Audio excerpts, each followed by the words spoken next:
Hey everyone, welcome to the Twitter to Turf podcast. My name is Heath. I am your host for the Blue Turf Nation podcast. This is episode number 3. We're bringing you, pretty excited today. We're bringing you guys something completely different from the first 2 episodes. I'm not going to be talking to myself. You guys are going to hear other opinions from other people who know a lot of stuff about Boise State. Those people are Tammy, those people is Derek, and then of course myself as well.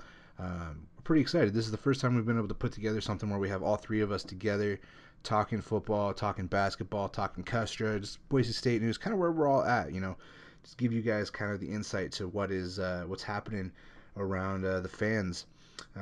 So yeah, I'm not going to really sit here and talk too much. What I'm going to do is I'm going to go ahead and jump right in. You're going to hear the conversation between us 3, and then when that is done, I'll finish this thing up, and then we'll try to get you guys another episode here in a week or so. So I hope you guys enjoy this. Check it out. First off, I just want to introduce everybody that's here. We got Tammy, we got Derek. This is the first time we've ever been able to do kind of our first group podcast. Hopefully it turns out really well. We're going to talk about just Boise State. We've got a couple cool things to talk about right now. We have the comeback against Colorado State. We have the basketball game where they came back against who did they come back against? I don't even know who they played. UTEP. UTEP. Okay. And then we have Air Force coming up. So I guess the first thing to talk about is, how do you guys feel about the Air Force game coming up? Nervous, because I think we all should be. I mean, there's enough to be gun shy about at this point, even though, everything points to it should be fine, but it's still Air Force, so. Yeah, if you look at the point spreads and all the chatter right now, it says that we're gonna blow them out. But man, history shows us that, man, who knows what could happen. The first time we played them and beat the crap out of them, and then the next year it got closer, and now we're on a losing streak. So yeah, I'm scared. What do we fear the most? Do we fear the option? Do we just fear their defense? What do you guys fear the most? I think for me, I just fear not having the ball enough to score. They just hold it for so long. Yeah. That's definitely a concern, but the offense has, proven over the last couple games that they can score when they get it. So if we can cause some turnovers, that could, be an advantage, right? I think what makes me the most nervous is that we're pretty beat up right now, and then being beat up and going into Air Force is never a good combo. So yeah, I'm pretty nervous about the status of the offensive line, that kind of stuff, by the time this game is over. I think I'm scared of the psychological aspect of it. I think we can definitely beat this team, but I'm worried about what the Air Force Academy has done to our heads after losing to them for a couple of years. That makes sense. I think what's interesting is, I don't know, maybe I think one of the things about Air Force that's tough for us is we're always supposed to be like the blue collar team, the one that works harder, but then you play a team like Air Force, and that's what the Air Force guys are all about, right? They're not scholarship football players. They're there for their service and everything. And it kind of puts a different dynamic, and they give you everything the entire game. But I think as long as Rippon doesn't do what he did last year, which I still don't. I don't know. I said he can't play drunk again because I still don't know what that was last year. I've never seen a quarterback outside of Zabransky against Georgia play that bad. So do you guys think that Rippon will get rid of that? Will he play like he's been playing the last few games, or do we see a back to the beginning of the season Rippon last season against Air Force Rippon? Derek, what do you think? Man, I don't know what to think about his head. I think, if I go back 2 weeks, then I'm scared. But after seeing his performance the past couple weeks, then I'm really not nervous. But, man, who knows what to think about quarterbacks. They all seem to be head cases half the time. So, especially in college. but if we're just gonna go on recent history, he's looked really, really good the past few weeks, and I think he's gonna have something to prove here. I think, you know, I don't think the game plan is going to be passing necessarily. I think we can just run the ball and win this game. But I think that Brett's going to have his head in the game finally. I think he's growing up and maturing, and I think that we're going to see the best out of him. Tammy, you're the optimist. Bring the optimism to the fans. He has been Ripon has been like totally laser focused in the last 2 weeks, and what's past is past, I think. And even if he does, go into whatever meltdown mode he was in last year, Cozart is still there on the bench, and he doesn't have that, Air Force panic thing maybe. So hopefully he can get over his Kansasness at the end of games if it has to come to that. I'm hoping Cozart helps in practice too. I got to imagine that they can run the triple option. It's not the most, right. Yeah, it's not the most, complex scheme. I'm hoping that with Cozart they can run it, and that gives us a better look. Who do you guys like better? I haven't got you guys on the record. Who's your quarterback? Who's the favorite one you like to see in the game? Is it Cozart or Ripon? I think it's Ripon, but that is a good point about Cozart, especially running the scout team this week. I think his ability to run the ball is going to be great for practice, and I think we've all been involved in sports enough to know that practice is very important, and that can make a big difference. But I still think that Brett is the leader of this offense, and that he's the key to this game, and they have to set the pace with him. And if Montel Cozart can come in and run the plays and have that change of pace, that's going to be great. But you know what? If Air Force is scheming for the two scheme quarterback, and Brett can pull it away, just like we saw against Colorado State, where they shut down Montel, but Brett pulled it out. If he does that again, it's going to be over. Come on, man. I mean, I'm going to go on the record to answer the question as Ripon is quarterback. It all goes through him. He's the starter. Harsin stuck with him, so we should too. I'm willing to go with that, but I just don't think there's a chance for that meltdown type of game again here. They're too together right now, I feel like. Do we feel like that's coaching? Do we feel like are you guys both? Derek was very angry after the Virginia game. I've been kind of wishy-washy all season on Harsin. And Tammy, you're, like I said, you're the team optimist now. So are we all on board? Are we all pro Harsin now? Are we all happy with where he's got the team?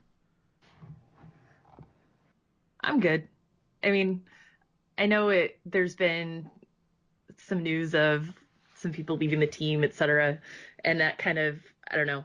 I think some people on the message boards and on Twitter maybe take that as, a sign that Harsin's hard to play for. But I think he just has like high standards, and kids want to play now. And it's, I'm good with where he's got this team. I mean, I never dreamed this team could be as good as they're showing this year. So let's roll with it.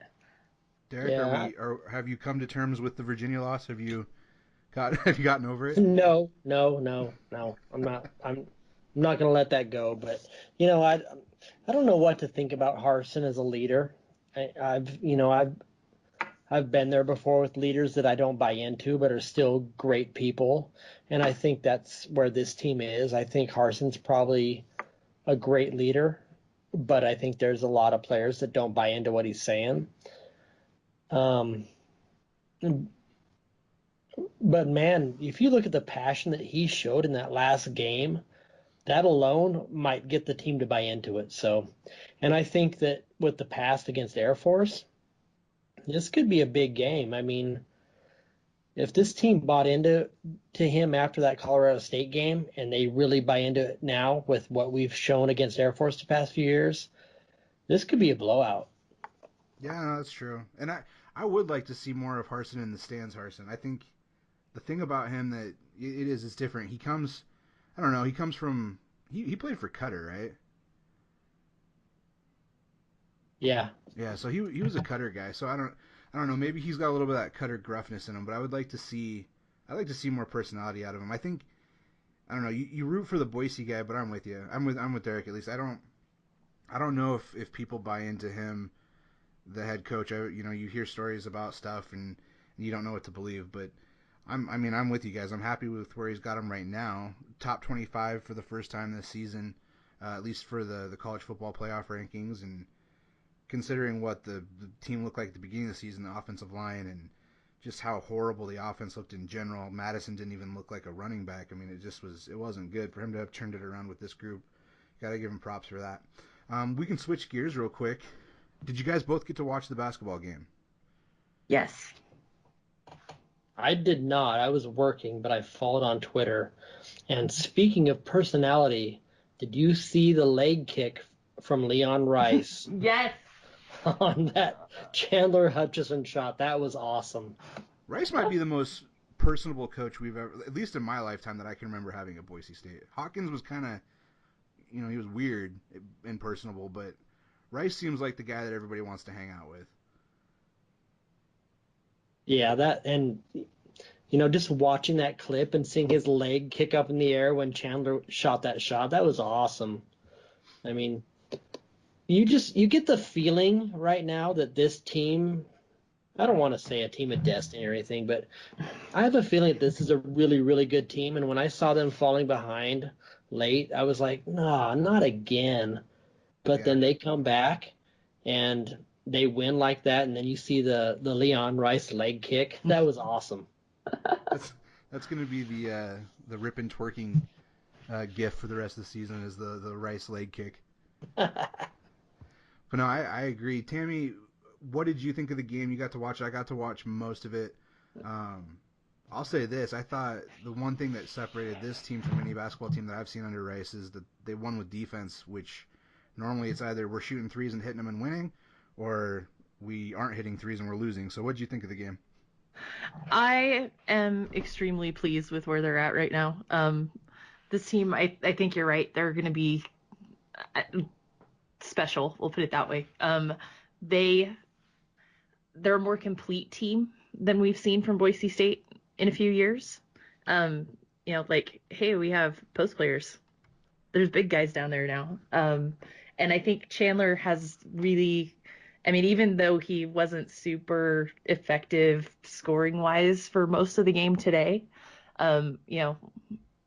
Clutchinson had it when he needed it, right? And I think him taking the next step in his game and coming back for his senior season was a really good decision, and it's going to really help Boise State, be the team that can maybe make that run to the Mountain West tournament and do some fun things in the postseason. Yeah, for sure. I think one guy that stood out to me that I want to give some props to is Jessup. When he gets going, he looked great. Yeah. Dickinson looked amazing early on too. Both of those. There's just some shooters on this team. Hobbs. This might be the best shooting team Rice has had, which is crazy. Right? Think about that. And we watched Drimmick, and this is it's crazy. Man, I can't even say his name now. Jeff Aloriaga. And I didn't get to watch this game, but I saw the last game, and I feel like we've got a really, really complete team here. We've got guys that can score from the outside and great post players and inside players. It's just all our post players can go play on the outside. It's going to be fun to watch. Yeah, and I was disappointed after watching the last couple games. Following on Twitter what was happening today, I was like, oh, not again. Are we really going to do this? But then, we pulled it out, and that shows the heart of this team, and we might have something special, maybe. Right. Is it just a Boise State thing right now with the comebacks? And I'm being serious when I say what. It seems like Boise State, I don't know, maybe it's just because I'm so locked into this school and this team and everything, but it seems like no matter what the sport, they're always giving you a heart attack. Like, there's never anything easy anymore with these guys. The programs, it's just something else. It is, but we've had magic for a long time, dating back to Pokey in '94 and the championship in 1980 with the football team. So, we're blessed. We go through heartache, but there's always magic. Which is really a good segue for one of the last things I wanted to talk to you guys about was Kustra announced his retirement. I wanted to get your guys' thoughts on that. We'll start with Tammy. Tammy, what was your feelings when you heard that Kustra was going to hang it up in, I believe, June, and just kind of where do you think the school goes from there? I was shocked, honestly. I thought he'd stay for another 5, but I get it. I mean, the dude's 74. He's totally rich. I get that, if he's done, he's done, right? I am interested to see what happens with this president search. I'm not even entertaining jokes about Chuck Staben right now. Just get the fuck out with that shit. No. But I would like them to maybe get somebody a little bit younger in there, but they have to be just as good of a politician as Kustra, and I'm not sure who that person is. So hopefully the university can find them. Derek, what's your thoughts? Yeah, I think Kustra was a phenomenal leader for Boise State, and I grew up with the Kaiser presidency and what he did for Boise State and his fight to get Boise State in Division I football and hiring Gene Blameyer. So I was a big fan of Kaiser, and Kaiser was actually a professor of mine when I was in college. So I love Kaiser, and I felt a lot of Kaiser and Kustra. I think he was really fighting for how big Boise State could be, and he achieved it. Not just through athletics, but through academics. And man, he's probably one of the best things that has ever happened to this university. So, I knew he was going to retire soon. I knew it was going to happen, but I'm sad to see him go. I have a feeling that he's got some people handpicked to succeed him that he's going to, recommend to the state board. So I have a feeling we're going to be in good hands. But, man, the impact he has had on this university is amazing, not just athletically, but academically. And, I know a lot of people are pissed off about the wrestling thing, the baseball thing, but, ultimately I think baseball is the way to go. And I think that as sad as it is to say, wrestling probably has to go away to make that happen. So, I see us having a Kustra field in baseball soon, and it's going to be awesome to see that. And I think that we're going to, in the long run, we're going to remember him as a very, very great leader of Boise State. Yeah, I agree. No, I agree with all that. One thing I'm curious about is where does Boise State go from here, though? Kustra was obviously crazy aggressive in terms of his vision was academically we're going to reach new heights, athletically we're going to invest. And as much as Vandals don't like hearing it, I mean, one of the things I always tell Vandals and anybody who Idaho State grads and stuff is when I moved to Virginia, nobody knew who they were, but everybody knew who Boise State was. And you can say, well, it was because of football, but that was his idea. That was his plan to begin with. And he created a brand and an image to where all of a sudden everybody knew Boise State. And he did an amazing job with it. And now I'm kind of curious, are they going to go for somebody to replace him who's super aggressive with that same mentality, who wants to continue that growth? Or are they looking at somebody who maybe wants to come in and stabilize the status quo, really build on, kind of just improve the things that he's built and just kind of take the program and kind of, I don't know, polish it up a little bit as opposed to maybe trying to build new things? I think that's going to be really, really interesting. So basically, is the university going to go the way of the football program, right? Yeah, exactly. That's it. Yeah. Okay. Yeah. It'll be interesting. I don't know. College athletics and college education and everything, it's such a complicated issue. And it's funny because I think this is the one area where we could probably all agree and say, yeah, we have no idea who the next person is going to be as long as it's not Staben.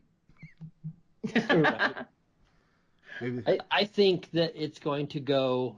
I think that we're going to steer academically now. I think that, like I said, Kaiser 30 years ago and now Kustra now has really, really built the athletic side. I can see us going academically for a president. I see what Kustra has built, and we've got so much infrastructure built now and so many buildings. I think the athletic side can stand on its own now, and that if we can get a president that is academically inclined and is going to take the academic side to the next step, I think that's where we're going. I'm with you. And I think that's the correct direction. We got whatever the second highest tier research institution designation recently.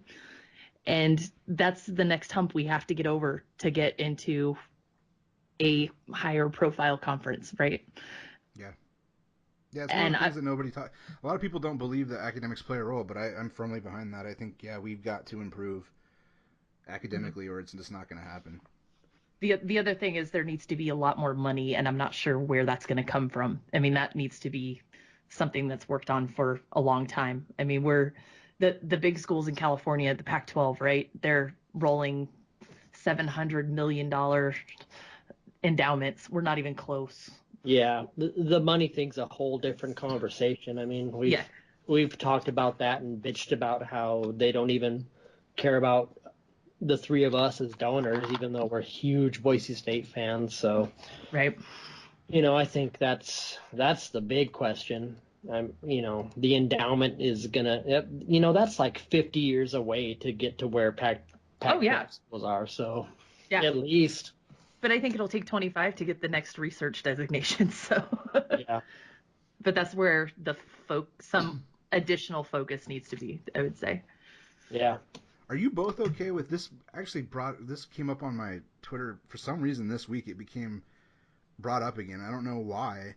Well, I guess I do. It's because of the American Conference and what they're ahead of us. Are you guys both content with the Mountain West Conference for the next, I don't know, let's say 5-10 years? Is it best to stay in the Mountain West, or is it better to try to, if the American came calling again, would you guys want to be interested in that, or is it just we need to be Mountain West, we need to figure this out here, and then let everything else kind of grow the way it grows?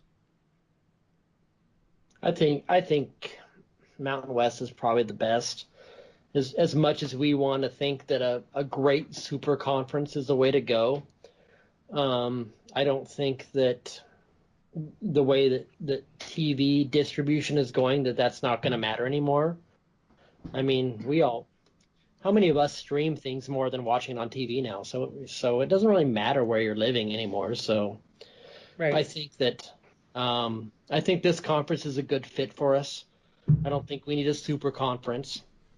I don't think we need big distribution deals for TV anymore. So, the best thing for Boise State right now is either stay put or Pac-12, and Pac-12 is probably not going to happen. So, I agree, unless the Big 12 comes with a freaking kick-ass deal. If that happens, then yeah, let's jump. But if it's anything less than the Big 12, just nope. Yeah. The super conference thing that we see people talking about, there's no way that's going to work. So. Yeah, I don't think the American. I was talking with, I think, a Cincinnati fan, and he really wants Boise State to come back, and I let him know. I said, look, unless the team went to unless the conference went to 16, and there was at least 4 true West Division teams, I just don't see it as a feasible option. And then even if you do that, is the money really worth the travel? And I don't want to see, and I think it would be the death of some of our other programs if you were to put basketball in the Big West or something. I just don't see that as being. Yeah, no, I think it has to be all of it, because there's been way too much work put into all of Boise State athletics to put football in a big conference and everybody else in the Big West, or leave them in the Mountain West. That's no. It just doesn't work. Well, looks like we made it through about 25 minutes. It looks like everything's been pretty good. Anything else you guys want to leave with before we shut it down for our first group podcast that I think went pretty well? Yeah, so let's talk about this Mountain West Conference Championship game. Okay. So, do we want to see Fresno State win out, or do we want to see San Diego State I think it depends on your motivation. For me, I think there's two ways of looking at that. I think the only chance Boise State has at making a New Year's Six requires San Diego State to win out, Fresno to lose, San Diego State to get ranked, for us to beat San Diego State, and then chaos in the American. But for me, I've been saying all year, I'm just happy with a Mountain West title and a good Las Vegas opponent. So for me, I'd rather see Fresno, because I think Fresno, from everything I've watched, I'm not impressed. I don't think that they're nearly as good as San Diego State, and I hate being that guy, because I hate when, we beat somebody and they say, well, we're actually, better than you guys. But from what I've seen, I think Boise State beat San Diego State twice. I don't think Fresno State really beat them, the real San Diego State. So I'd rather see Fresno. Yeah, but wouldn't you want to beat San Diego State again? That'd be awesome. Do we stop Penny the same way twice? Do we feel confident that we could go in there and do that again? Yeah, I don't know. I mean, the way we're beat up, I don't know. But here's the thing: I don't see us making a New Year's Six game right now.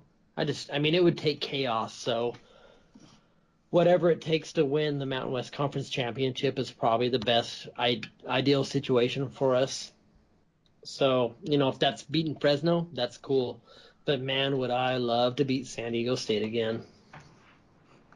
I want no part of San Diego State twice. That's just asking for it. I agree. And I like beating Fresno, because fuck those guys. Sorry, language, but just beating Fresno is always fun. So fuck Fresno. Yeah. I'm sure we have maybe one person from Fresno who might hear this. I think the guy that I argued with from the Mountain West website, that he's a Fresno guy. Maybe he'll listen just out of spite. But all right, well, Tammy, you got anything else you want to leave with? No, I think I'm good. Just I really hope that there is a decent turnout and that Twitter isn't a shit show this week, because I really think that this team deserves a lot of support after what they gave us last week. So, yeah, that being said, I probably won't go to the game, but, You better come tailgate with me. I think I already promised that, didn't I? So, yeah, we'll see you Saturday. So I have a shot of Fireball for you. Excellent. Fantastic. Well, thank you guys for joining, and we'll hopefully do it again next week, and I'll get this put together, and it should be good. Hopefully people enjoyed it. All right. Thanks, Heath. Thanks, Tammy. Yeah, and of course, thanks for my friend Charisma Chris Jameson for the music that he's providing for our podcast. So that's awesome. Absolutely. Him. All right. Well, thank you guys very much. Cool. So yeah, that was Derek and Tammy and myself talking Boise State football, a little bit of basketball, a little bit of Dr. Custer and where he's at right now, and the departure of him, and a little bit of conference realignment and everything in between. So I hope you guys enjoyed that. We're gonna head out here, a little bit of our outro music, and we're going to hit you guys up again next week and give you guys another episode, and we hope to continue to make this better. If you guys have suggestions, things you guys want us to talk about, just, let us know. We can even get to the point now where we can bring some of you guys on the show with us.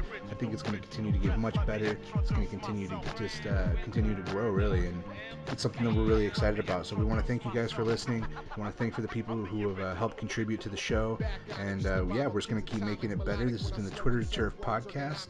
My name is Heath, and we will catch you guys next week. Bombing out immaculate opponent. Hit these novices like a blast of hydroponics to the noggin till they rocket into orbit with the comets.